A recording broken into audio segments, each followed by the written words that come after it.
ఓం ఆత్మీయులారా, శ్రీమద్ భగవద్గీత అర్జున విషాద యోగము ప్రథమ అధ్యాయము. అందులో 27 శ్లోకాలు మరియు 28వ శ్లోకంలో కూడా అర్ధ శ్లోకం వరకు తెలుసుకున్నాం.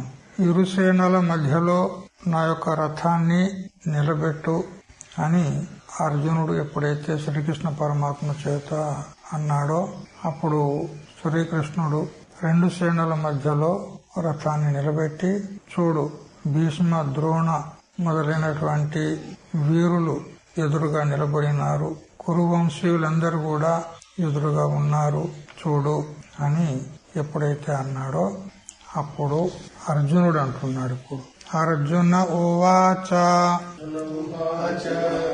దృష్ట్వేమం స్వజనం కృష్ణ యుయుత్సం సముపస్థితం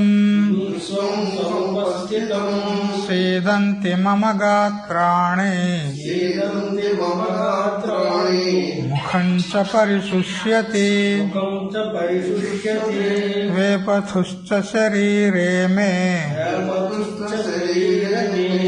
రోమహర్షశ్చ జాయతే గాండీవం స్రంసతే హస్తాత్ త్వక్చైవ పరిదహ్యతే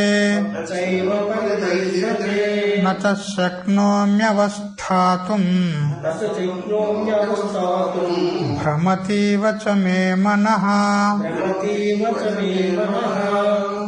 అర్జున ఉవాచ, అర్జునుడు ఏ విధంగా పలికెను.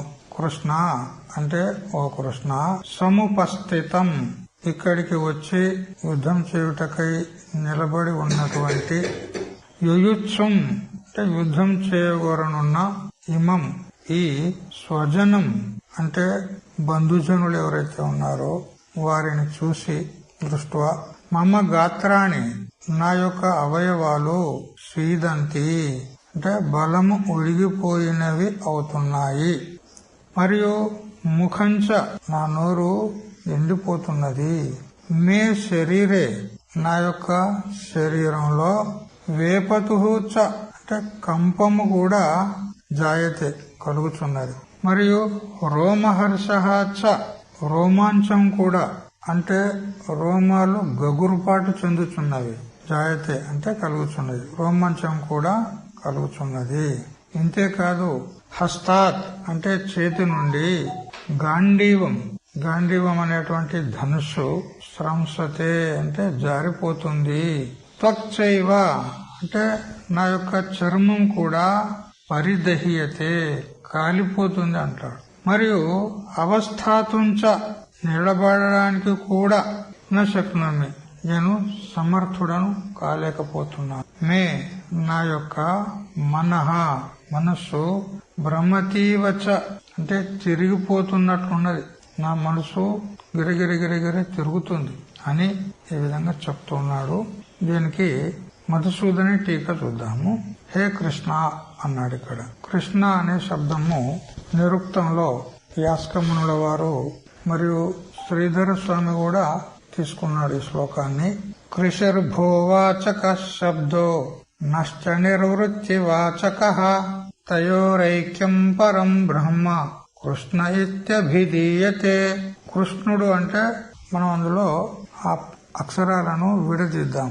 క్రిష్ మరి అణ, కృష్ణ అయింది. క్రిష్ అనేది ఒకటిగా చేయండి, మరియు అణ రెండుగా విడదీస్తే క్రిష్ అనేది భూవాచకం అంటే సత్తావాచకం. క్రిష్ అనేది సత్తా అంటే అస్తిత్వం, ఉండుట అని అర్థం. సత్తా అంటే సత్, సత్ అంటే ఎల్లప్పుడూ ఉండేది సత్. మరి నా ఏదైతే ఉందో అది నిర్వృత్తి వాచకం అంటే ఆనందవాచకం, సుఖవాచకం. తయోహో ఐక్యం, ఈ సత్తా మరి ఆనందం, ఈ రెండిటి యొక్క ఐక్యమే అది పరబ్రహ్మ.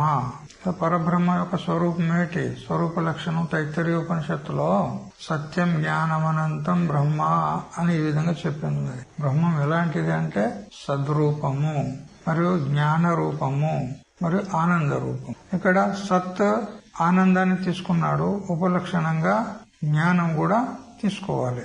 అంటే సత్ చిత్ ఆనంద రూపమైనటువంటి ఏ పరబ్రహ్మం ఉందో అదే కృష్ణ ఇత్యభిధీయతే, అదే కృష్ణుడు అనబడతాడు.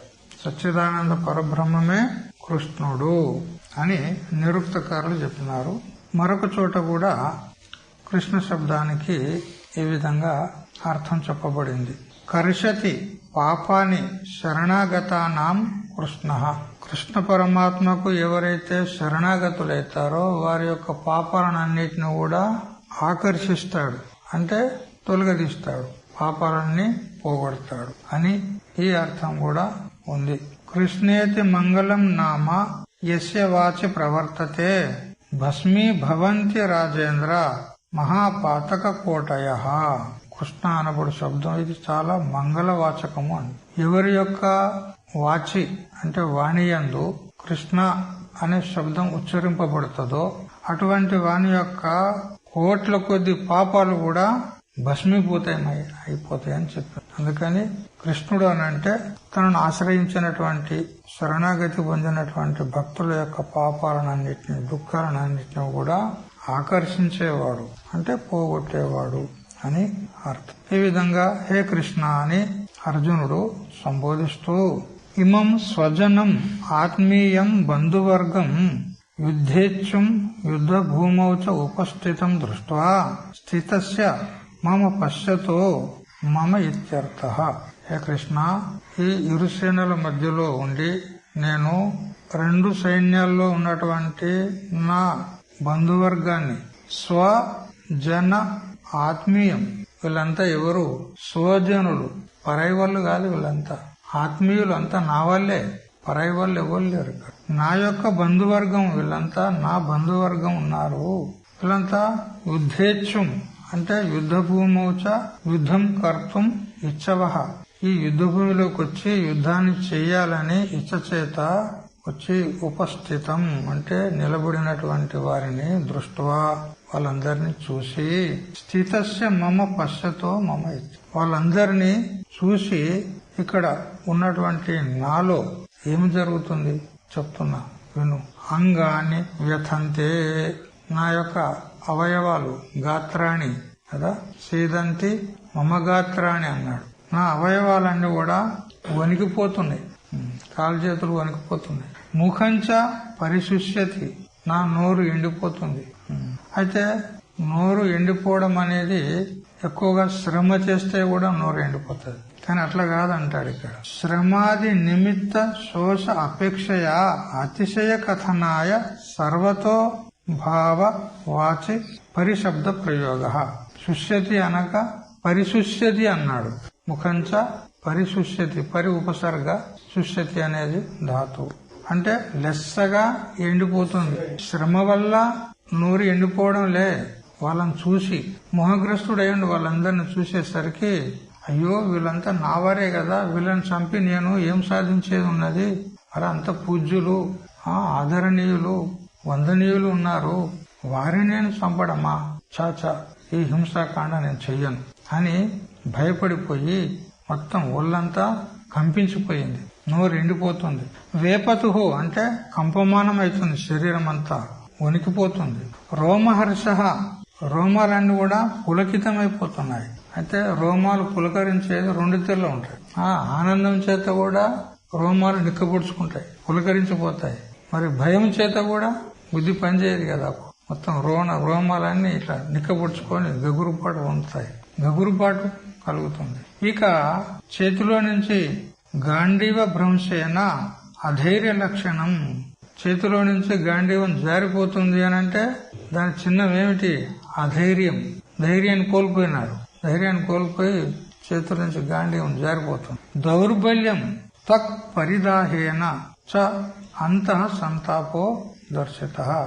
అధైర్యం అంటే ఏంది? దౌర్బల్యం, దుర్బలత్వం వచ్చేసి గాంధీవం చేతుల నుంచి జారిపోతుంది. మరి నా చర్మము దహించిపోతుంది అన్నాడు. అంటే అంతః సంతాప, లోన సంతాపం కలుగుతుంది, దుఃఖం కలుగుతుంది. వాళ్ళందరిని చూసేసరికి ఇప్పుడే అన్నాడు కదా, కృపయావిష్ట. కృప అంటే ఏంది? కాయరత, పిరికితనం వచ్చేసి లోన సంతాపం కలుగుతుంది, దుఃఖం కలుగుతుంది. అవస్థాతం శరీరం ధారయితుం చ న శక్నోమి ఇత్యనేన మూర్ఛ సూచ్యతే. నిలబడటానికి కూడా నాకు సామర్థ్యం లేకపోయింది, నేను నిలబడలేకపోతున్నాను అన్నాడు. అంటే దీని ద్వారా ఇక మూర్ఛ వచ్చేట్లాగా ఉంది, మూర్ఛితుడయ్యేట్లాగా ఉంది అన్నట్టుగా సూచిస్తుంది. నేను నిలబడలేకపోతున్నానంటే ఏమన్నట్టు, ఇక ఇంద్రియాలని పట్టు తప్పిపోతాయి, బుద్ధి భ్రమించిపోతుంది, చతికిలబడిపోయేటువంటి పరిస్థితి ఉంది, మూర్ఛ వచ్చే పరిస్థితి ఉంది. తత్ర హేతు, ఆ మూర్ఛ వచ్చే పరిస్థితి ఎందుకుంది, కారణమేంది అంటే మమ మన భ్రమతి ఇవ, నా మనసు తిరుగుచున్నట్లున్నది అంటాడు. మనసు తిరుగుట అంటే ఇక్కడ ఇవ శబ్దం పెట్టినాడు, తిరుగుచున్నట్లు అన్నాడు. ఈ విధంగా మనము చిన్నపిల్లలు ఉన్నప్పుడు గిరిగిరిగిరి తిరిగేది, గిరిగిరిగిరిగిరి తిరిగినాక మనమే అటు ఇటు సోలిపోతుండేది. సోలిపోయేది, ఆ భూమి మీద పడుకొని ఇట్లా చూస్తే భూమి గిర్రని తిరిగినట్టు అనిపించేది, మొత్తం భూమి అంతా గిర్రని తిరిగినట్టు అనిపించేది. భూమి తిరుగుతుందా, మన మనసు బుద్ధి భ్రమించింది, బుద్ధి భ్రమణం అయ్యి అట్లా అనిపిస్తుంది. అట్లా భ్రమతి ఇవ అంటున్నాడు, భ్రమించినట్టు వలె అవుతుంది. భ్రమణ కర్తృ సాదృశ్యం నామ మనసః కశ్చిత్ వికార విశేషో మూర్ఛాయా పూర్వావస్థ. అయితే ఈ మనసు ఎప్పుడు భ్రమిస్తుంది, ఎప్పుడు తిరిగినట్లయితుంది అని అంటే మూర్ఛ రావడానికి పూర్వక్షణంలో, మరుక్షణంలో మూర్ఛితుడైపోతాడు, అప్పుడు బుద్ధి భ్రమిస్తుంది. భ్రమతీవ చ అని చకారం ఉంది అక్కడ, చ అంటే హేతువు కదా. ఈ హేతువు చేత నాకు మూర్ఛ వచ్చేట్లాగా ఉంది, ఎందుకంటే బుద్ధి భ్రమిస్తుంది. బుద్ధి భ్రమిస్తుంది అని అంటే ఎప్పుడు భ్రమిస్తుంది అంటే మూర్ఛ రావడానికి పూర్వక్షణంలో భ్రమిస్తుంది, అంటే నాకు మూర్ఛ వచ్చేట్లాగా ఉంది అంటాడు. యతః ఏవం అతః నా అవస్థాతం శక్నోమి ఇత్యర్థ. అందుకని నాకు మూర్ఛ వచ్చేట్లాగా ఉంది కాబట్టి నేను నిలబడలేకపోతున్నా అంటాడు. నిలబడడానికి అసమర్థుడనైపోయాను. పునః అపి అవస్థాన అసామర్థ్యే కారణమాహ. మరి ఎందుకు నిలబడలేకపోతున్నావు అంటే దానికి మరో కారణం కూడా చెప్తూ ఉన్నాడు. ఏమిటంటే శ్లోకం చదవండి. నిమిత్తాని చ పశ్యామి విపరీతాని కేశవ న చ శ్రేయోను పశ్యామి హత్వా స్వజనమాహవే. హే కేశవ, హే కృష్ణ, విపరీతాని నిమిత్తాన్ని, విపరీతమైనటువంటి దుశ్శకునములు కనపడుతున్నాయి నాకు. మంచి శకునాలు ఉంటాయి, దుశ్శకునాలు ఉంటాయి, నాకు దుశ్శకునాలు కనపడుతున్నాయి అంటాడు. పశ్యామిచ, చూస్తున్నాను కూడా. ఆహవే, యుద్ధంలో స్వజనం అంటే బంధుజనాన్ని హత్వా, చంపి బంధుజనాన్ని, నా ఆత్మీయులను చంపడం వల్ల శ్రేయ నా అనుపశ్యామి, నాకు శ్రేయస్సు పురుషార్థమేమి కనపడుట లేదు అంటాడు. వీళ్ళని చంపడం వల్ల ఏం ప్రయోజనం కనపడతలేదు, దుశ్శకునాలు కూడా కనపడుతున్నాయి. నిమిత్తానిచ అంటే సూచనలు కనపడుతున్నాయి. సూచకతయా ఆసన్న దుఃఖస్య విపరీతాన్ని వామనేత్ర స్ఫురణాదీని పశ్యామి అనుభవామి. ఏమిటా దుశ్శకునాలు అంటే నా ఎడమ కన్ను అదురుచున్నది అంటాడు. దుశ్శకునానికి ఇది చిహ్నం. ఎడమ కన్ను అదిరితే మంచిది కాదంటారు. లోకంలో కూడా ఎవరైనా ప్రయాణమైపోతూ ఉంటే వారికి ఖాళీ కుండలు ఎదురైనాయి అనుకో, రిక్త ఘటాలు, ఇది అపశకునం అంటారు. పిల్లి అడ్డమైంది అనుకో, పిల్లి అడ్డమైంది, ఈ రోజు ప్రయాణం బంద్, పోయేది లేదు రేపు. ఎవరైనా విధవా స్త్రీ ఎదురైంది అనుకో అపశకునం అంటారు. తుమ్మొచ్చింది అనుకో, తుమ్మొచ్చింది, అపశకునమైంది అంటారు. కట్టెలు ఎదురుంగొచ్చినాయి అనుకో, ప్రయాణం బంద్, పోయేది. ఇట్లా కొన్ని మనకు లోకంలో ఇలాంటి నమ్మకాలు ఉన్నాయి. కాబట్టి నిమిత్తానిచ పశ్యామి అంటే నిమిత్తాలను నేను అనుభవిస్తున్నాను. ఏ విధంగా అంటే నా ఎడమ కన్ను అదురుతున్నది, అందుకని విపరీతమైనటువంటి సూచనలు కనపడుతున్నాయి నాకు. ఈ యుద్ధం చేస్తే నాకు శ్రేయస్సు కలిగేటువంటి సూచకాలు ఏమి లేవు, ఇక్కడ అన్ని అపశకునాలు కనపడుతున్నాయి. అతః అపి మా అవస్థాతం శకునం ఇత్యర్థ. అందుకని నేను నిలబడడానికి సమర్థుడను కాలేకపోతున్నాను. నా ఒళ్ళు గగురుపాటు చెందుతుంది, కాళ్ళు చేతులు వణుకుతున్నాయి. నేను బుద్ధి భ్రమించి కింద పడిపోతానా, మూర్ఛ వస్తుందా అని నాకు అనిపిస్తుంది, నిలబడలేకపోతున్నాను అంటాడు. అహం అనాత్మవిత్వేన దుఃఖిత్వాత్ శోక నిబంధనం క్లేశం అనుభవామి. మీరైతే సర్వజ్ఞులు ఉన్నారు, పరమాత్మ ఉన్నాడు, భగవంతుడు ఉన్నావు నువ్వు. నేను అనాత్మజ్ఞుణ్ణి, నేను అజ్ఞాని ఉన్నా. ఈ అజ్ఞానవశాత్ అనాత్మవిత్వేన నేను అజ్ఞాని ఉన్నాను కాబట్టి దుఃఖిత్వాత్ నాకు దుఃఖం కలుగుతున్నందువలన ఈ శోకానికి నిబంధనం అంటే హేతువు నేను అనుభవిస్తున్నా. ఏమిటి? ఈ దుశ్శకునాలు. నాకు ఆత్మజ్ఞానం లేదు, అనాత్మజ్ఞానం ఉన్నా, అందువల్ల దుఃఖం కలుగుతుంది. అంతే కదా. దుఃఖం ఎవరికి కలుగుతుంది? ఆత్మజ్ఞానం లేనివానికి దుఃఖం కలుగుతుంది. తరతి శోకం ఆత్మవిత్ అని చాందోగ్యోపనిషత్తు చెప్తుంది. శోకాన్ని ఎవరు తరిస్తారు అనంటే ఆత్మవిత్. ఆత్మను తెలుసుకున్నవాడే శోకాన్ని తరిస్తాడు. ఆత్మజ్ఞానియే శోకాన్ని తరిస్తాడు. అంటే ఆత్మజ్ఞానం లేనోడు దుఃఖపడతాడు, శోకిస్తాడు అని చెప్పినట్లయింది. త్వంతు ఇక నీవైతేనో సదానంద రూపత్వాత్ శోక అసంసర్గీ ఇది. నువ్వు సదానంద రూపుడు ఉన్నావు. సదా ఆనంద, ఎల్లప్పుడూ ఆనంద రూపుడే ఉన్నావు. లేదా సద్రూపుడవు, చిద్రూపుడవు, ఆనంద రూపుడవు కాబట్టి నీకు శోకం యొక్క సంస్పర్శ కూడా ఉండదు, దుఃఖం యొక్క లేశ సంబంధం కూడా నీకు ఉండదు. ఎందుకంటే నువ్వు సదానంద రూపుడు ఉన్నావు, ఎల్లప్పుడూ ఆనంద రూపుడు ఉన్నావు. ఇప్పుడే చెప్పుకున్నాం కదా, కృషిర్ భూవాచక శబ్దం నష్ట నిర్వృత్తి వాచక. సద్రూపమై మరి ఎల్లప్పుడూ ఏది ఆనంద రూపమై ఉంటుందో అదే శ్రీకృష్ణుడు, సచ్చిదానంద రూపుడు. అందువల్ల నీకు దుఃఖము లేశ మాత్రం కూడా సంబంధమై ఉండదు, నీకు దుఃఖము అంటుకోదు. అందుకనే కృష్ణ పదేన సూచితం. అందుకని నీకు కృష్ణుడు అని అంటారు. నువ్వు ఆనంద రూపుడు కాబట్టి నువ్వు కృష్ణుడు.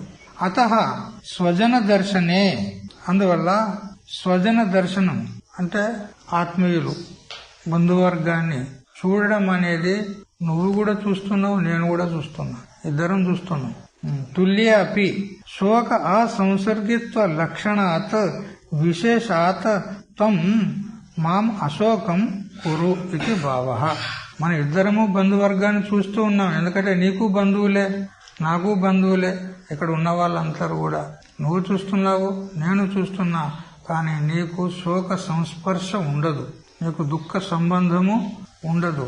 అందువల్ల నువ్వు నా యొక్క దుఃఖాన్ని పోగొట్టు అని ఈ విధంగా కృష్ణ అనే శబ్దాన్ని ఉచ్చరించడంలో ఇది భావం.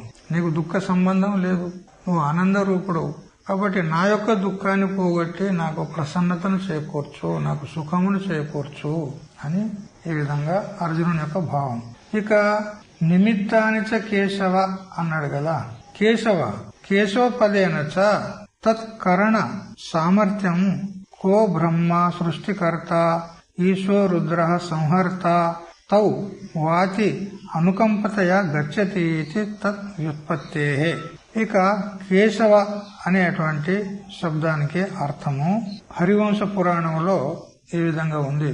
కో బ్రహ్మేతి సమాఖ్యాత ఈశోహం సర్వదేహినాం ఆవాం తవాంశ సంభూతౌ తస్మాత్ కేశవ నామవాన్. కహ అంటే బ్రహ్మ, కం బ్రహ్మ, కహ బ్రహ్మ అని శృతి ప్రమాణం ఉంది. కహ అంటే బ్రహ్మ, ఈశ అంటే రుద్రుడు. క ప్లస్ ఈశ కేశ అయింది కదా. ఏం సంధి? గుణసంధి. సంధులు సమాసాలు కూడా తెలిసి ఉండాలి, వ్యాకరణం కదా. గుణసంధి కేశ. వ కేశ వ. వ అంటే వాతి, అనుకంప చేత అనుగ్రహిస్తాడు. కేశ వ 3 అక్షరాలు ఉన్నాయి కదా. కేశ వ 3 అక్షరాలు ఉన్నాయి. క అంటే బ్రహ్మ, ఈశ, క ప్లస్ ఈశ కేశ. ఈశ అంటే ఈశ్వరుడు, రుద్రుడు.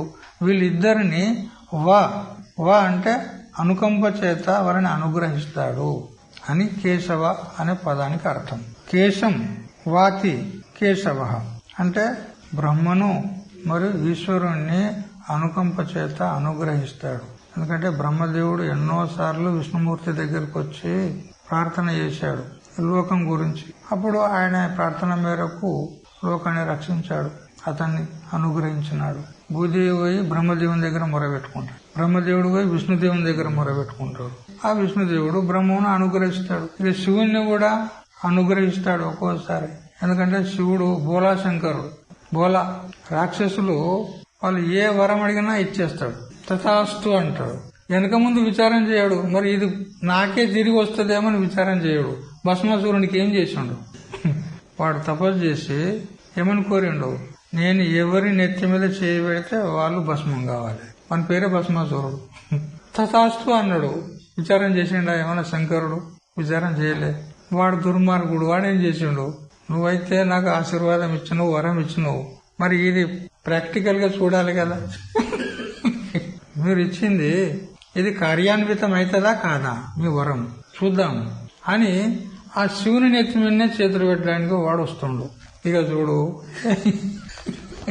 ఇక పలాయనం చిత్తగించండు. తానే వరం ఇచ్చి తానే దుఃఖాల పాలయ్యండా లేదా? ఆయన పరుగు తీస్తూ ఉంటే వాడు వెనుక పరుగు తీస్తూ వాడు వస్తున్నాడు. అప్పుడు ఇక విష్ణు భగవానుడు ఏం చేసిండు, ఇక మోహిని రూపాన్ని ధారణ చేసుకొని వచ్చి ఆ భస్మాసురుని ముందు హావభావ విన్యాసాలతో నృత్యం చేస్తూ చేస్తూ వాడిని మైమరిపించాడు. ఆ భస్మాసురుని మైమరిపించి నృత్యం చేస్తుంటే వాడు కూడా నృత్యం చేస్తుండు మైమరిచి. వాడు శుద్ధిలో లేకుండా పోయిండు. ఆయన ఈమె అటు ఇటు చేతులు దింపుకుంటూ ఈమె ఆ మోహిని తన నెత్తి మీదనే తాను చేతులు పెట్టుకునేవాడు. వాడు శుద్ధిలో లేడు. వాడు నెత్తి మీద చెట్టు పెట్టుకున్నాడు. బుస్సు అన్నాడు, కలాస్ భస్మం అయిపోయాడు. చూడు, ఇప్పుడు శివుని అనుగ్రహించిండా లేదా విష్ణుమూర్తి? ఇట్లా అందుకని క అంటే బ్రహ్మ, మరి ఈశ అంటే ఈశ్వరుడు, రుద్రుడు, శివుడు. వాళ్ళిద్దరిని అనుకంప చేత అనుగ్రహించువాడు కాబట్టి కేశవ. లేదా ఇంకో అర్థం కూడా ఉన్నది. కేశి అనేటువంటి ఒక దుష్టుని, రాక్షసుని సంహరించినందున కేశవ అని. కేశనం వాతి హంతి ఇది కేశవ అని ఈ విధంగా కూడా అర్థం ఉంది. కేశవ పదేనచ తత్కరణ సామర్థ్యం కో బ్రహ్మ సృష్టికర్త ఈశో రుద్ర సంహర్త తౌ వాచి అనుకంపతయా గచ్చతి ఇది తద్వ్యుత్పత్తే. బ్రహ్మను మరియు రుద్రుణ్ణి ఇద్దరిని అనుకంప చేత అనుగ్రహిస్తాడు అనేటువంటి ఉత్పత్తి చేత కేశవ అనే శబ్దాన్ని ఇక్కడ ప్రయోగం చేయడం జరిగింది. ఇక కృష్ణ అనే శబ్దం కూడా భక్త దుఃఖ కర్షిత్వం వా కృష్ణ పదేన ఉక్తం. భక్తుల యొక్క దుఃఖాన్ని ఆకర్షిస్తాడు, అందుకని అంటే భక్తుల యొక్క దుఃఖాన్ని పోగొడతాడు, అందుకని కృష్ణ అని పిలువబడతాడు. ఇక కేశవ పదేనచ కేశయాది దుష్ట దైత్య నిబర్హణేన సర్వదా భక్తాను పాలయసి ఇత్యతో మామపి శోక నివారణేన పాలయస్యసి ఇది సూచితం. ఇక కేశవ అనేటువంటి పదం చేత కూడా కేశి అనేటువంటి దుష్టుని సంహరించి భక్తులను దుఃఖం నుంచి విడిపించావు కాబట్టి ఇప్పుడు నీవు నా యొక్క దుఃఖాన్ని, నా యొక్క శోకాన్ని కూడా పోగొట్టి నన్ను పాలించు, అనుగ్రహించు, రక్షించు అని ఈ భావం చేత కేశవ పదాన్ని ప్రయోగం చేసింది. ఏవం ఈ ప్రకారంగా లింగద్వారేణ ఈ మొదలైనటువంటి చిహ్నాల చేత అంటే శరీరము గగురుబాటు చెందుతుంది, నోరు ఎండిపోతుంది, చేతి నుండి గాంధీవము జారిపోతుంది అని ఏవైతే చెప్పినాడో ఈ లింగాల చేత, లింగం అంటే శివలింగం కాదు, చిహ్నం. లింగం అంటే చిహ్నం. ఈ చిహ్నాల చేత సమీచీన ప్రవృత్తి హేతుభూత తత్వ జ్ఞాన ప్రతిబంధకీభూతం శోకం ఉక్త్వా. యోగ్యమైనటువంటి ఏ పరబ్రహ్మ తత్వం ఉన్నదో మనము తెలుసుకోదగినటువంటిది. యోగ్యమైనదంటే మనము తెలియదగింది. ఎందుకంటే ఆత్మవారే ద్రష్టవ్య అని చెప్పింది. ఆత్మనే మనము దర్శించదగింది, సాక్షాత్కరించదగింది. అయితే ఆ ఆత్మ సాక్షాత్కారానికి సాధనము తత్వజ్ఞానం, మన స్వరూపం యొక్క యథార్థ జ్ఞానం. ఆ జ్ఞానానికి ప్రతిబంధకం ఎవరు? శోకం. జ్ఞానానికి ప్రతిబంధకం ఎవరు? శోకం, దుఃఖం. ఆ ప్రతిబంధకీభూతమైనటువంటి ఆ శోకాన్ని చెప్పినాడు ఈ లింగాల చేత. అంటే నా శరీరం వణుకుచున్నది, చేతుల నుండి గాంధీవం జారిపోతున్నది, నోరు ఎండిపోతున్నదని ఈ లింగాల చేత ఏం చెప్పినట్లయిందంటే తత్వజ్ఞానానికి ప్రతిబంధక భూతమైనటువంటి శోకాన్ని చెప్పి సంప్రతి ఇప్పుడు ఏం చెప్తున్నాడంటే తత్కారితాం అంటే దాని చేత కలిగినటువంటి విపరీత ప్రవృత్తి హేతుభూతం విపరీత బుద్ధిం దర్శయతి. విపరీత ప్రవృత్తికి కారణమైనటువంటి విపరీత బుద్ధిని చెప్తున్నాడు. అంటే నాకిప్పుడు ఏ విధమైనటువంటి శ్రేయస్సు పురుషార్థము కనపడతలేదు. ఎందుకు? కొన్ని నిమిత్తాలు కనపడుతున్నాయి, నాకు అపశకునాలు కనపడుతున్నాయి అంటాడు. శ్రేయ పురుషార్థం. శ్రేయస్సు అంటే పురుషార్థం. పురుషార్థం అంటే మోక్షం. చతుర్విధ పురుషార్థాలు ఉన్నాయి, అందులో శ్రేయస్సు అంటే మోక్షం అని తెలుసుకోవాలి. దృష్టం అదృష్టం లేదా దృష్టమైనటువంటి శ్రేయస్సు గాని అదృష్టమైనటువంటి శ్రేయస్సు గాని, ఈ లోక సంబంధమైనటువంటి శ్రేయస్సు గాని పరలోక సంబంధమైనటువంటి శ్రేయస్సు గాని నాకు బహు విచారణాద్ అను పశ్చాదపి నా పశ్యామి అంటాడు. బాగా విచారం చేసిన తర్వాత కూడా నాకు ఏ విధమైనటువంటి శ్రేయస్సు కనపడుట లేదు. ఆ స్వజనమపి యుద్ధే హత్వా శ్రేయో న పశ్యామి. నా బంధువులు కాని వారిని చంపితే కూడా నాకు శ్రేయస్సు లేదు అని అంటే, స్వజనులను చంపితే నాకు శ్రేయస్సు ఎట్లా ప్రాప్తమవుతుంది? మా బంధువులు కాని వారిని, నా స్వజనులు కాని వారిని చంపితే కూడా శ్రేయస్సు లేదు, ఇక స్వజనులను చంపితే శ్రేయస్సు వస్తుందా అని ఒక ప్రమాణం ఇస్తున్నాడు. ఇది పరాశర స్మృతిలో ఉంది 3-30. ద్వావిమౌ పురుషో లోకే సూర్యమండల భేదినౌ పరివ్రాట్ యోగయుక్తశ్చ రణేచాభిముఖో హతః. ఈ లోకంలో ఇద్దరు పురుషులు సూర్యమండలాన్ని భేదించుకొని పోతారు అని శాస్త్రం చెప్తుంది. అంటే స్వర్గానికి పోతారు, సూర్యమండలాన్ని ఛేదించుకొని స్వర్గానికి పోతారు. ఎవరు అంటే పరివ్రాజకుడైనటువంటి సన్యాసి ఒకడు, ఇంకొకతడు రణములో మరణించినవాడు. ఈ ఇద్దరు సూర్యమండలాన్ని భేదించుకొని పోతారు అని స్మృతి చెప్తుంది, పరాశర స్మృతి. కానీ చంపినవాడు పోతాడని చెప్పలే, అక్కడ చచ్చినోడు పోతాడని చెప్పింది. మరి ఇప్పుడు నేను చంపడానికి వచ్చిన ఇక్కడ, మరి నాకెట్లా శ్రేయస్సు దొరుకుతుంది? అందుకని నాకు శ్రేయస్సు అనేది కనపడుటలేదు అంటాడు. ఇత్యాదిన హతస్య ఏవ శ్రేయో విశేష అభిధానాత్. చచ్చిన వానికే శ్రేయస్సు కలుగుతుంది అని ఈ పరాశర స్మృతి చెప్తుంది. హంతుస్తూ నా కించిత్ సుకృతం. ఎవడైతే చంపుతాడో వానికి మాత్రం ఏం సుకృతం, ఏం పుణ్యము లేదు, వానికి ఉత్తమ గతి లేదు. చచ్చినోడు పోతాడు, చంపినోడు మాత్రం పోడు.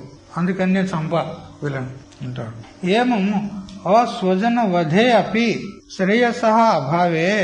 స్వజనులు కానటువంటి వారిని, పరాయి వారిని చంపితేనే మనకి శ్రేయస్సు లేదంటే, స్వజనులను తనువులను చంపుకుంటే శ్రేయస్సు ఉంటుందా? తన వాళ్ళని తాను చంపుకుంటాడా? ఎంత పాపం ఇది! నువ్వు చంపినవు కానీ నేను చంపా అంటాడు. ఆయన చంపిండా లేదా? కంసమామను. ఎందుకంటే నువ్వు భగవంతును అయ్యా, నీకు నడుస్తుంది, కానీ నేను చంపా అంటాడు. కాబట్టి పరులను చంపితేనే శ్రేయస్సు లేదని అంటే, ఇక స్వజనులను చంపితే శ్రేయస్సు ఎలా ప్రాప్తమవుతుంది? అందుకని స్వజన వదే సుతరాం తదభావ. స్వజనులను చంపితే ఏ మాత్రం కూడా శ్రేయస్సు లేదు, కళ్యాణం లేదు అని జ్ఞాపయితం తెలుపుట కోసమే స్వజనం ఇత్యుక్తం. హత్వా స్వజనమాహవే. స్వజనం అని చెప్పినాడు కదా. స్వజనం అంటే పరజనులను చంపితేనే శ్రేయస్సు లేదంటే, స్వజనులను చంపితే శ్రేయస్సు ఎక్కడిది అని చెప్పడానికి స్వజన శబ్దం పెట్టినాడు. స్వజనం ఆహవే అన్నాడు. ఆహవ అంటే యుద్ధం, ఆహవే అంటే యుద్ధం నందు అన్నాడు.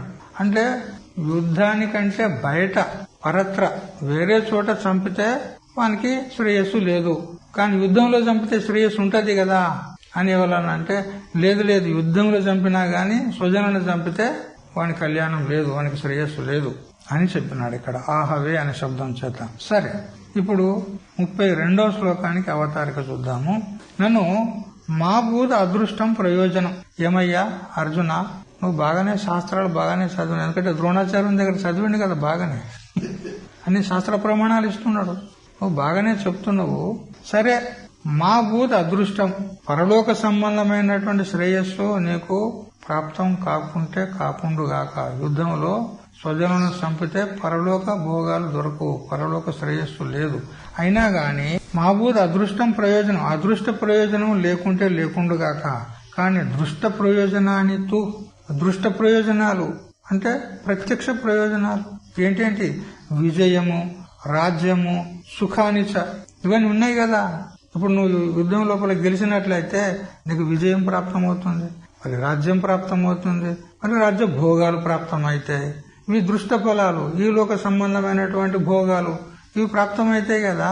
పరలోక సంబంధ భోగాలు దొరకకుంటే దొరకపాయ, ఈ లోక సంబంధ భోగాలు దొరుకుతున్నాయి కదా అని ఒకవేళ కృష్ణుడు అనవచ్చునేమో అని నిర్వివాదాన్ని ఇచ్చత. ఇహలోక సంబంధమైన భోగాలు అయితే నీకు తప్పకుండా దొరుకుతాయి కదా, ఏం వాదం లేదు కదా, నిర్వివాదంగా దొరుకుతాయి నీకు అని అంటే అప్పుడు అంటాడు. శ్లోకం చదవండి. నకాంక్షే విజయం కృష్ణ నచ రాజ్యం సుఖాని చ కిం నో రాజ్యేన గోవింద కిం భోగైర్జీవితేన వా. అయ్యా, ఈ లోక సంబంధమైన భోగాలు దొరుకుతాయి అంటున్నావు కదా, నాకొద్దు అంటాడు. విజయమా? నా కాంక్షే విజయం, నాకు విజయము వద్దు, విజయము నేను కోరను. నచ రాజ్యం, నాకు ఈ రాజ్యము వద్దు. మరి సుఖానిచ, రాజ్య భోగాలు నాకొద్దు. ఏం చేసుకునేది? కిమ్నో రాజ్యేనా, ఆ రాజ్యాన్ని పొంది ఏం చేసుకునేది, ఏం ప్రయోజనము? ఉత్తర శ్లోకంలో చెప్తాడు, ఎవరి కోసమైతే రాజ్యాన్ని సాధించి వాళ్ళని సుఖపెట్టాలనుకున్నానో, బంధుజనులు, ప్రజలు, సేనలో ఉన్నటువంటి వాళ్ళు, వీళ్ళంతా నా ప్రజలే కదా. ఇప్పుడు తన సైన్యంలో ఉన్నటువంటి వాళ్ళు తన వారే కదా. మరి ఎదురుగా ఉన్నటువంటి వాళ్ళు కూడా తన వారే ఉన్నారు, కానీ కొందరు జబర్దస్తి గత్యంతరం లేక ఆ సేనలో పోయినారు. అంత తన వాళ్లే. భీష్ముడు ఎవరు తనవాడు కాదా? ద్రోణుడు ఎవరు తనవాడు కాదా? కృపాచార్యుడు ఎవరు తనవాడు కాదా? అంత తన వాళ్లే. మరి ఎవరి కోసమైతే యుద్ధం చేసి రాజ్యాన్ని పొంది వాళ్ళని సుఖపెట్టాలనుకున్నాడో వాళ్లే చస్తున్నారు ఇక్కడ ఈ యుద్ధం లోపల. ఇక నేను విజయం సాధించి ఇవని కోసం ఏం చేయాలి? కిమ్నో రాజ్యాన్ని, ఆ రాజ్యాన్ని పొంది ఏం చేయాలి నేను? నాకెందుకు ఆ రాజ్యం? హే గోవిందా, కిం భోగై జీవితేనవా కదా. ఈ భోగాలను పొంది నేను ఏం చేసుకునేది ఉన్నది? పోనీ ఈ వీళ్ళందరినీ చంపి ఆ రక్తం కూడి తిని బ్రతికి మాత్రం ఏం ఉపయోగం ఉన్నది? ఛీ, ధిక్కారము గాక ఈ బ్రతుకుకు, ఈ జీవితానికి అంటాడు. ఇక్కడ కృష్ణ మరియు గోవింద, కృష్ణ శబ్దానికైతే అర్థం తెలుసుకున్నాం మనం. ఇక గోవింద శబ్దం, గోవిందుడు అంటే ఎవరికి అనాలి? గోవిందుడు అనే శబ్దానికి గో అంటే భూమి అని అర్థం. గో అనే శబ్దానికి అనేక అర్థాలు ఉన్నాయి. గో అంటే భూమి, గో అంటే వాణి శబ్దం, గో అంటే వేదములు, గో అంటే ప్రసిద్ధమైన ఆవులు, మరి సూర్యకిరణాలకు కూడా గో అంటారు. అనేక అర్థాలు ఉన్నాయి గో శబ్దానికి. అయితే ఇక్కడ భూమి అనే అర్థాన్ని కనుక తీసుకున్నట్లయితే, అగాధమైనటువంటి సాగర గర్భంలో భూమి అదృశ్యమైనప్పుడు హిరణ్యాక్షుడు భూమిని చుట్టజుట్టి సముద్ర గర్భంలోకి తీసుకెళ్లాడు కదా, అప్పుడు భగవంతుడు వరాహావతారం ఎత్తినాడు. వరాహావతారం ఎత్తి ఆ హిరణ్యాక్షుని చంపి భూమిని వెలికి తెచ్చినాడు. అందుకని నష్టాం వై ధరణీం పూర్వం అవిందత్ యత్ గుహా గతాం గోవింద ఇతి తే నాహం దేవైర్వాగ్భిర్ అభిష్టుతః. మహాభారతం శాంతి పర్వం 342 అధ్యాయము 70వ శ్లోకం. పూర్వము నష్టమై రసాతలముకు వెళ్లినటువంటి పృథ్వీని నేను వరాహ రూపం ధరించి తిరిగి పొందినాను. అందుకని అహం దేవై వాగ్భి అభిష్టుత, దేవతల చేత వారి యొక్క వాణి చేత స్తుతింపబడ్డాను. ఏమని?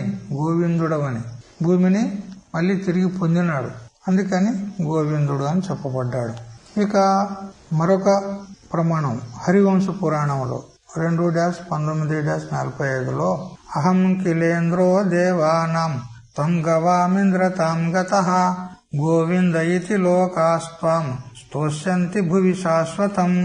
ఇంద్రుడు స్వయంగా కృష్ణునితో అంటున్నాడు, నేను దేవతలకు ఇంద్రుడిని, నువ్వు గోవులకు ఇంద్రుడు, అందుకని నీకు గోవిందుడు అని లోకంలో నన్ను స్తుతి చేస్తూ ఉంటారు అని ఇంద్రుడు గోవింద శబ్దానికి అర్థం చెప్పింది. అక్కడే హరివంశ పురాణంలో 3-88-50లో గౌరేశాతు యతో వాణి తాంచ వేద యతో భవాన్ గోవిందస్తు తతో దేవ మునుభిః కథ్యతే భవాన్. ఓ దేవా, ఈ వాణి అంటే ఏ శబ్దం ఉందో ఇది గౌ అనే పేరుతో ప్రసిద్ధం ఉంది. వాణికి కూడా గో అంటారు. అయితే దానిని నువ్వు ఎరుగుతావు కాబట్టి ఈ శబ్దం ఏదైతే ఉందో, శబ్దం అంటే శబ్దరాశి అయినటువంటి వేదం, గో అంటే వేదం కూడా అర్థం ఉంది. లేదా సకల వాణి ఏదైతే ఉందో, ప్రపంచంలో ప్రచలితమైనటువంటి వాణి, దేవతలు మాట్లాడుకోవచ్చు, మనుషులు మాట్లాడుకోవచ్చు, రాక్షసులు మాట్లాడుకోవచ్చు, ఏదైనా ఉండని వాణి ఏదైతే ఉందో దాన్ని సంపూర్ణంగా నువ్వు తెలుసుకుంటావు. అందుకని నువ్వు గోవిందుడవు అంటారు. ఎందుకంటే ఈ శబ్దమే అతని నుండి వెలువడింది కదా. అతని యొక్క సగుణ రూపమైనటువంటి బ్రహ్మదేవుని యొక్క ముఖం నుండి మొట్టమొదలు ఓం అథ అనేటువంటి శబ్దం వెలువడింది. ఉపలక్షణంగా సకల శబ్దాలు కూడా వెలువడినాయి. నువ్వే అన్నిటినీ వెలుగుచ్చిన వాడు నువ్వే. కాబట్టి నువ్వే ప్రకటన చేసినావు. కాబట్టి ఈ శబ్ద రాశి ఏదైతే ఉందో ఇది కల్పితం ఉన్నది, సత్యం కాదు. ఇప్పుడు మనం మాట్లాడేటువంటి శబ్దము ఇట్లా ధ్వనిని ఇచ్చి నష్టమైపోతుందా లేదా? ఎప్పటికి వినపడుతుందా? మనకు వినపడితే పిచ్చోళ్ళం అవుతాం కదా. ఎప్పటికప్పుడు నష్టమైపోతుంది, కల్పితం ఉన్నది. ఆ ప్రళయం లోపల ఆయనతో పూర్తిగా లేకుండానే పోతుంది. అందుకని కల్పితమైనటువంటిది ఏదైతే కార్యరూప ఈ శబ్దం ఉన్నదో దాన్ని సంపూర్ణంగా నువ్వు ఎరుగుతావు. ఎందుకనంటే కార్యం యొక్క సంపూర్ణ జ్ఞానము కర్తకు ఉంటది. కర్తకు ఉండాలి కార్యం. ఇప్పుడు కుండను తయారు చేస్తాడు కులారుడు, ఆ కార్యం యొక్క సంపూర్ణ జ్ఞానం కులాలనుకుంటుందా? ఉండదా? లేకపోతే ఎట్లా చేస్తాడు? అందుకని సంపూర్ణ వాణిని నువ్వు ఎరుగుదువు కాబట్టి మునులు నిన్ను గోవిందుడు అని చెప్తారు. ఇక గోభిః వాణీభిః విందతే వేత్తి వేదాంత వాక్యైః గోవిందః. భగవంతుడు గో అంటే వాణి చేత ప్రాప్తమవుతాడు. మనం పరబ్రహ్మతత్వాన్ని తెలుసుకుంటాం, పొందుతాం. ఎట్లా? శ్రీ గురుదేవుని యొక్క ముఖార విందం నుండి తత్వమస్యాది మహావాక్యాలను మనం శ్రవణం చేస్తామా లేదా? వాక్యాలను శ్రవణం చేస్తాం. ఆ గురుదేవుడు ఉచ్చరించేది ఏది? శబ్దమే కదా. తత్వమసి నాస్తిత్వం సంసారి, ఆయన నువ్వు సంసారివి కాదరా, తత్వం అసి, ఆ పరమాత్మే అయి ఉన్నావు అనే విధంగా గురుదేవుడు ఉపదేశం చేస్తూ ఉండగా ఆ శబ్దమును మనం వింటాం. విన్న తర్వాత శ్రవణం చేసిన దాన్ని మనన నిర్దేశాలు చేయగా జ్ఞానం కలిగితే మనకు స్వస్వరూప సాక్షాత్కారం కలుగుతుంది. మరి ఇప్పుడు మనకు స్వరూప సాక్షాత్కారం లేదా భగవత్ సాక్షాత్కారము వాణి ద్వారానే అవుతుందా లేదా? అదే చెవిటి వానికి అయితే జ్ఞానం అవుతుందా? జ్ఞానం కలగదు. కళ్ళు లేనివానికి జ్ఞానం కలగొచ్చు. గుడ్డి వాళ్ళు ఎంతో మహాత్ములు, అశేషానంద స్వామి పూర్వం ఎంతో మంది ఉండేటి వాళ్ళు. గుడ్డి వాళ్ళు జ్ఞానులు ఉంటారు, కానీ చెవిటి వాడు జ్ఞాని ఉన్నట్టుగా ఎక్కడన్నా చూసినారు అందరూ? ఎందుకంటే వాడు వినేందుకు ఆ సాధనమే లేదు. వింటే కదా విచారం చేయడానికి వస్తుంది, మరి వినడానికి సాధనమే లేదు, చెవుడు వచ్చింది అట్లా. అందుకని ముసలిమైనాక మేము చేస్తాం సాధన అని మనం వాయిదా వేయొద్దు. ముసలిలో అయ్యే వరకు చెవుడు వచ్చేస్తే ఏం చేస్తావు అప్పుడు? కాబట్టి వాణి చేత నువ్వు తెలియబడతావు. వేదాంత వాక్య, వాణి అంటే ఇక్కడ ఏమిటి? వేదాంత వాక్యాలు, తత్వమసి, అహం బ్రహ్మాస్మి, అయమాత్మ బ్రహ్మ, ప్రజ్ఞానం బ్రహ్మ ఇత్యాది మహావాక్యాలను మనం శ్రవణం చేసినప్పుడే ఆ వాణి చేత పరమాత్మ మనకు ప్రాప్తమవుతాడు. గోభిః విందతే, వేదాంత వాక్యాల చేత తెలియబడతాడు, ప్రాప్తమవుతాడు. కాబట్టి గోవిందుడు అని చెప్పబడ్డాడు. ఇది విష్ణు సహస్రనామంలో శంకరాచార్యులు చెప్తున్నాడు. గోభిః ఏవ యతో వేద్యో గోవిందః సముదాహృతః. భగవంతుడు వాణి చేతనే తెలియబడును కావున అతడు గోవిందుడు అని చెప్పబడ్డాడు. మరియు గో అనగా వేదం. ఆ వేదాలను ఉద్ధరించినాడు మత్స్యావతారం ఎత్తి. హయగ్రీవుడు అనే రాక్షసుడు వేదాలను ఎత్తుకొని పోయాడు బ్రహ్మదేవుని దగ్గర నుంచి. అప్పుడు మత్స్యావతారం ఎత్తి ఆ హయగ్రీవుని చంపి వేదాలను మళ్ళీ తిరిగి పొందినాడు. అందుకని గోవిందుడు అనబడతాడు. ఇన్ని రకాలుగా గోవింద శబ్దానికి అర్థాలున్నాయి. అందుకని హే గోవింద అని సంబోధిస్తున్నాడు ఇక్కడ. నాకు ఈ రాజ్యంతోనే పని లేదు, ఈ భోగాలతోనే పని లేదు, ఈ జీవితం కూడా నాకు ధిక్కారమోగా అవసరం లేదంటాడు. వీళ్ళందరినీ చంపి ఆ రక్తం కూడుతోనే నేను ఆ భోగాలు అనుభవించి ఈ పాడు జీవితాన్ని బ్రతికేం ఉపయోగం ఉన్నది? ఈ జీవితానికి ధిక్కారమవుగాక. తర్వాత మధుసూదని ఫలాకాంక్ష హ్యుపాయ ప్రవృత్తౌ కారణం. అతః తదాకాంక్షాయాః అభావాత్ తద్ ఉపాయే యుద్ధే భోజనేచ్చ విరహిణః ఇవ పాకాదౌ మమ ప్రవృత్తి అనుపపన్నా ఇత్యర్థః.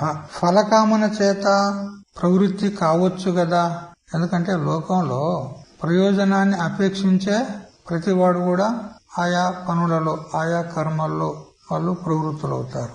ఎందుకు అంటే ప్రయోజనం సంప్రవృత్తే కారణం ఫలలక్షణం. ప్రయోజనం ఏదైతే ఉందో, ఫలం ఏదైతే ఉందో అది కార్యంలో ప్రవృత్తి కావడానికి కారణం ఉన్నది ప్రయోజనం. ఈ ప్రయోజనం ప్రాప్తమవుతుందంటే వాడు అందులో ప్రవృత్తుడవుతాడు, ప్రయోజనాన్ని అపేక్షించి ప్రవృత్తుడవుతాడు. అందువల్ల ఇక్కడ కూడా నీకు ప్రయోజనం ఉంది కదా అంటాడు కృష్ణుడు అర్జునుడిని. యుద్ధం చేస్తే నీకు ప్రయోజనం ఉంది కదయ్యా, ఏమిటి ప్రయోజనము? విజయం ప్రాప్తమవుతుంది, రాజ్యం ప్రాప్తమవుతుంది, మరి రాజ్య భోగాలు ప్రాప్తమవుతాయి. ప్రయోజనం ఉందా లేదా అని ఈ విధంగా ఒకవేళ కృష్ణుడు అంటాడేమో. అందుకని ఆ ఫలాకాంక్ష చేత నువ్వు యుద్ధం చెయ్యి అని అంటే అర్జునుడు అంటాడు తద్ అభావాత్, నాకు అది వద్దంటాడు. ఆ విజయం పొందుటకు గాని, రాజ్యాన్ని ప్రాప్తం చేసుకున్నట ఎందు గాని, భోగాలు అనుభవించుట ఎందు గాని హేతు ఏమిటి? ఇక్కడ యుద్ధం చేస్తే ఇవన్నీ ప్రాప్తమవుతాయి అని అంటున్నావు, కానీ నాకు ఆ ఆకాంక్ష లేదు అంటాడు. ఏ విధంగా? భోజనేచ్ఛ విరహిణః ఇవ, తినాలని భోజనం చేయాలని ఇచ్చలేని వాడు ఏ విధంగా ఉంటాడో అట్లా పాకాదవు అంటే భోజనాదుల యందు ఆహారంను తినాలని ఇచ్చలేని వాడు ఏ విధంగా ఉదాసీనంగా ఉంటాడో, వానికి మళ్ళీ భోజనం చేయాలని ఇచ్చ ఏ విధంగా ప్రవృత్తి ఇచ్చగలగదో అట్లా నాకు యుద్ధం నందు ప్రవృత్తి కలుగుటలేదు, యుద్ధం చేయాలనేటువంటి ఇచ్చ నాకు లేదు అంటాడు. కుతః, ఎందుకు అంటే పునః ఇతర పురుషై ఇష్యమానేషు తేషు తావాన్ ఇచ్చా ఇత్యతః ఆహా కిం నయితి. ఒకవేళ కృష్ణుడు ఈ విధంగా ప్రశంసించవచ్చు. ఏ విధంగా అంటే వేరే పురుషులైతే, ఎవరు ఎదురుగా ఉన్నారు కదా దుర్యోధనాదులు, మరి వాళ్ళందరూ కూడా ఎందుకు యుద్ధం చేస్తున్నారు? వాళ్ళకు ప్రయోజనం లేకుంటేనే యుద్ధం చేస్తుండ్రా? అంటే ఇప్పుడు ఇరుపక్షాల వాళ్ళు యుద్ధం చేస్తారంటే నేను విజయాన్ని పొందుతా, ఈ రాజ్యాన్ని నేను ప్రాప్తం చేసుకుంటా, రాజ్యభోగాన్ని అనుభవిస్తా అని ఇద్దరికీ అపేక్ష ఉంటుందా లేదా? మరి వాళ్ళకు ఉన్నట్టు నీకెందుకు ఉండొద్దు? వాళ్ళకు ఉన్నదా లేదా? మరి నీకెందుకు ఉండకూడదు? దూసరే లోగ్ తో రాజ్య సుఖాది మే అప్నీ ఇచ్చా రఖతే హై. ఎదురుగా ఉన్నటువంటి కౌరవాదులు ఎవరైతే ఉన్నారో దుర్యోధనాదులు, రాజ్య సుఖాల యందు ఇచ్చ కలిగే కదా వాళ్ళు యుద్ధానికి వచ్చినారు. మరి వాళ్ళు వస్తుంటారు కదా యుద్ధం కోసం ఇచ్చ చేసి ఆ ఫలాలను అపేక్షించి. ఫిర్ తుమారి ఉన్ వస్తువు మే అనిచ్చా క్యూ, నీకు ఆ రాజ్యాది భోగాల యందు ఇచ్చ ఎందుకు లేదు చెప్పు అని అంటే అప్పుడు కిమ్నో రాజ్యాన్ని గోవిందా అన్నాడు అక్కడ శ్లోకంలో. నాకెందుకయ్యా రాజ్యం వద్దు, నాకు ఆ భోగాలు వద్దు అన్నాడు. భోగముల చేత అంటే ఈ సుఖాల చేత మరియు జీవనం చేత, జీవనానికి సాధనమైనటువంటి ఈ విజయం చేత నాకేం ప్రయోజనము అంటాడు. అంటే ఏం తాత్పర్యం అక్కడ? నాకేం ప్రయోజనం అంటే కౌరవుల పైన విజయాన్ని సాధించి పొందబడేటువంటి ఈ భోగాలు ఉన్నాయో ఇవి వనములో నివాసం చేసేటువంటి మా యొక్క జీవితమే శ్లాఘనీయము అంటాడు. యుద్ధం చేసి కౌరవులను ఓడించి ఆ రాజ్యాన్ని పొంది ఆ భోగాలు అనుభవించేదానికంటే మేము పూర్వం వనవాసంలో ఆ ఆకులు అలం తిని బతికిందే శ్రేష్టము అంటాడు. అంత వైరాగ్యం కలిగింది. వైరాగ్యానికి చిహ్నం ఇది. ఎందుకంటే సాధకునికి 4 సాధనాలు ఉండాలని చెప్పింది ఉన్నది. వివేకం, వైరాగ్యం, షట్ సంపత్తి, ముముక్షుత్వం. అందులో వైరాగ్యం ఇది రెండవది. వైరాగ్యం ఉంటేనే గాని జ్ఞానం కలుగుతుంది. వైరాగ్యాన వినా జ్ఞానం కదాచిన్ నోపజాయితే. వైరాగ్యం లేకపోతే జ్ఞానం కలగడానికి ఆస్కారమే లేదు, సంభవమే లేదు. ఆ వైరాగ్యం కూడా ఎట్లా ఉండాలి? బ్రహ్మలోకులో భోగుజో చెహే సభనుకో త్యాగ్. చూడు, ఇహలోక సంబంధమైన భోగాలే కాదు, బ్రహ్మలోక పర్యంతం ఉన్నటువంటి భోగాల పట్ల కూడా కాకవిష్ట వలె హేయ బుద్ధి ఉండాలి. అది వైరాగ్యం అన్నాడు. మరి బ్రహ్మలోక భోగాలే వద్దన్నప్పుడు ఈ లోక భోగాలు కావాలా? అందుకని ఈ రాజ్యము, ఈ భోగాలు, ఈ జీవితము నాకు అక్కర్లేదు. మేము పూర్వము వనవాసంలో ఆకులు, ఆలములు, కందమూలాలు తిని బ్రతికింది అది శ్రేష్టము. మాకు ఇప్పుడు కూడా అదే కావాలి. నాకు ఈ రాజ్య భోగాలు వద్దు. ఆ ఆకులు తినే బతుకుతా గాని నాకు ఈ రాజ్యం వద్దంటాడు. అందుకని ఈ భోగాలను ఇచ్చజేసి ఏం ప్రయోజనము?